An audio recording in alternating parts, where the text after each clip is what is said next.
Hello दोस्तों, आज की इस वीडियो का टॉपिक है रासायनिक अभिक्रिया, जिसमें हम रासायनिक समीकरण की परिभाषा पढ़ेंगे। संतुलित रासायनिक समीकरण किसे कहते हैं और कैसे संतुलित करते हैं रासायनिक समीकरण, इसको पढ़ेंगे। उसके बाद रासायनिक समीकरण बनाने के लाभ पढ़ेंगे और रासायनिक अभिक्रियाएं कितने प्रकार की होती हैं, सबको विस्तृत रूप से और समझ के और अच्छे से पढ़ेंगे। तो वीडियो को लाइक जरूर करिएगा और चैनल को सब्सक्राइब कर लीजिए, क्योंकि ऐसी वीडियो इसमें आती रहेगी। तो पहली हेडिंग है रासायनिक समीकरण की परिभाषा। तो रासायनिक समीकरण वह सांकेतिक अभिव्यक्ति है जिसमें रासायनिक अभिक्रिया को रासायनिक सूत्रों और प्रतीकों के माध्यम से लिखा जाता है। इसमें अभिकारक और उत्पाद के रासायनिक सूत्र और उनके बीच की क्रिया को दर्शाया जाता है। उदाहरण स्वरूप हाइड्रोजन और ऑक्सीजन क्रिया होती है तो जल मतलब H2O बनता है। तो अब हम इसका उदाहरण पढ़ेंगे। जैसे हाइड्रोजन और ऑक्सीजन की अभिक्रिया हुई तो जल बना।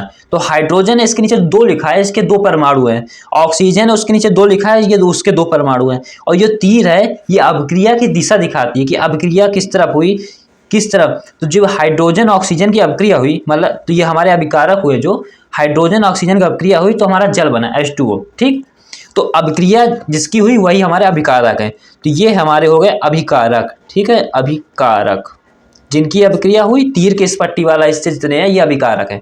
और ये हमारे उत्पाद है। ठीक, जो अभिक्रिया के बाद बना वो उत्पाद है, और जो इससे जिनके बीच अभिक्रिया हुई वह अभिकारक है। और ये जो तीर है दिशा रही कि अभिक्रिया किधर से किधर की ओर हुई। ठीक है, और जो नंबर लिखे हैं ये परमाणु की संख्या है कि कितने परमाणु इस अभिक्रिया में भाग लिए। ठीक है, इसके बाद हम पढ़ेंगे रासायनिक अभिक्रिया लिखने के लाभ। आखिर रासायनिक अभिक्रिया लिखी क्यों जाती हैं, क्यों रासायनिक समीकरण बनाए जाते हैं। तो रासायनिक समीकरण लिखने के निम्नलिखित लाभ हैं। नंबर 1, रासायनिक अभिक्रिया में भाग लेने वाले पदार्थ का ज्ञान हो जाता है। नंबर 2, रासायनिक अभिक्रिया के फलस्वरूप बनने वाले उत्पाद का ज्ञान हो जाता है। नंबर 3, रासायनिक अभिक्रिया में भाग लेने वाले कारकों का ज्ञान हो जाता है। नंबर 4, रासायनिक अभिक्रिया में भाग लेने वाले अभिकारकों और उत्पादों के परमाणुओं की संख्या ज्ञात हो जाती है। नंबर 5, अभिकारकों तथा उत्पादों के मोलों की संख्या पता चल जाती है, जिससे द्रव्यमान की जानकारी ली जा सकती है। ठीक है, तो इसको लिख लीजिए आप। अगली हेडिंग हमारी हुई संतुलित रासायनिक समीकरण किसे कहते हैं। तो संतुलित रासायनिक समीकरण वह समीकरण है जिसमें अभिकारकों और उत्पादों के परमाणुओं की संख्या समान होती है।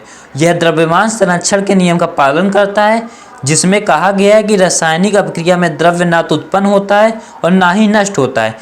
अब हम रासायनिक समीकरणों को संतुलित करना सीखेंगे। तो हमारे सामने 2 रासायनिक समीकरण हैं। एक H2 हाइड्रोजन और ऑक्सीजन की अभिक्रिया होती है तो जल बनता है, और दूसरा सोडियम और ऑक्सीजन की अभिक्रिया होती है तो सोडियम ऑक्साइड बनता है। ठीक, तो इसकी हम अब संतुलित करेंगे कि ये संतुलित है कि नहीं, पहले जान लेते हैं। तो देखिए, हाइड्रोजन इसके 2 परमाणु है, तो यहाँ आप लिख दीजिए 2 परमाणु हैं।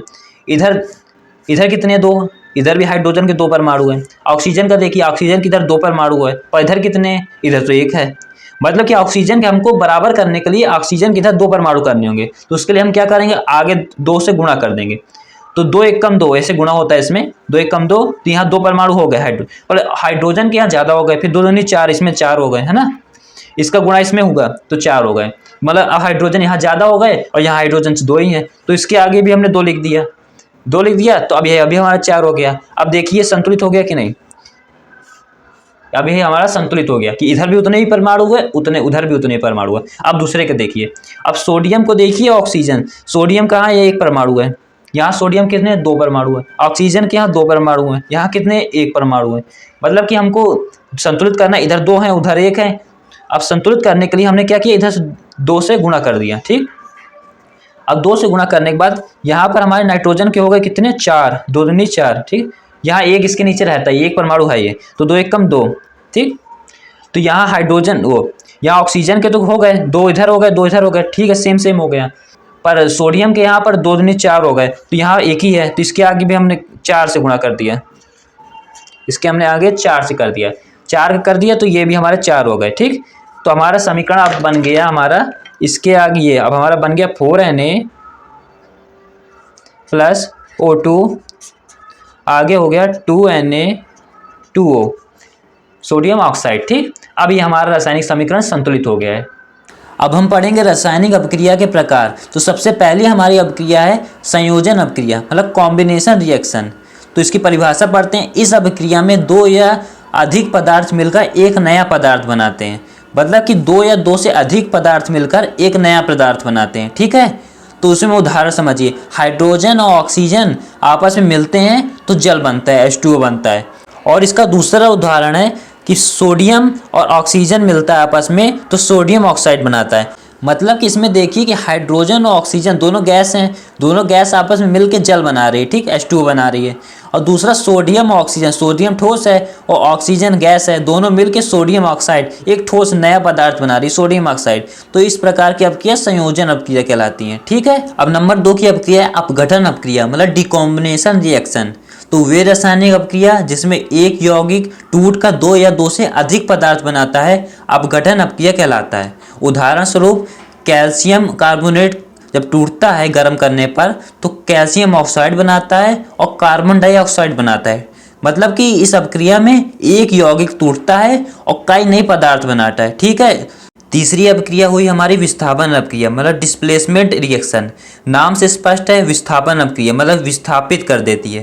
तो इस प्रकार की अपक्रिया में एक तत्व दूसरे तत्व को उसके यौगिक से विस्थापित कर देते हैं, ठीक है। उसे उदाहरण में समझिए, जैसे जिंक और सल्फ्यूरिक अम्ल का हुआ Zn और H2SO4 का, तो जिंक सल्फेट बन गया। इधर देखिए H2 को हाइड्रोजन को विस्थापित कर दिया गया और उसकी जगह जिंक ने ले ली और हाइड्रोजन इसमें बाहर हो गया, देखिए, हाँ। तो बन गया जिंक सल्फेट बन गया और हाइड्रोजन गैस बाहर निकल गई। तो मतलब कि एक तत्व ने दूसरे तत्व को उसके यौगिक से विस्थापित कर दिया।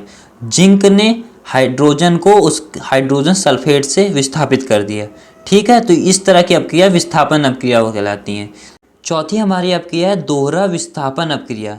यह इसका दूसरा नाम है उभय अपघटन अपक्रिया, मतलब डबल डिस्प्लेसमेंट रिएक्शन, ठीक है। तो इस अपक्रिया में 2 यौगिक अपने आयनों का आदान प्रदान करते हैं।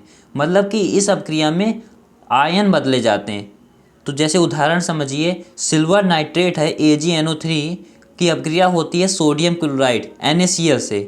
तो क्या बनता है, सिल्वर क्लोराइड बनता है AgCl बनता है। और दूसरी तरफ क्या बनता है, सोडियम नाइट्रेट NaNO3, ठीक है। तो इसमें हुआ क्या कि देखिए Ag ने, मतलब कि सिल्वर ने नाइट्रोजन को विस्थापित कर दिया और क्लोराइड के साथ गठबंधन कर लिया, तो AgCl बन गया और NaNO3 बन गया, सोडियम नाइट्रेट बन गया, ठीक है। पांचवी अपक्रिया हमारी है ऑक्सीकरण और अपचयन अपक्रिया, मतलब कि रेडॉक्स अपक्रिया। तो इस अपक्रिया में एक पदार्थ का ऑक्सीकरण होता है और दूसरे पदार्थ का अपचयन होता है। तो इसको हम समझते हैं, कॉपी में पहले समझते हैं कैसे होता है।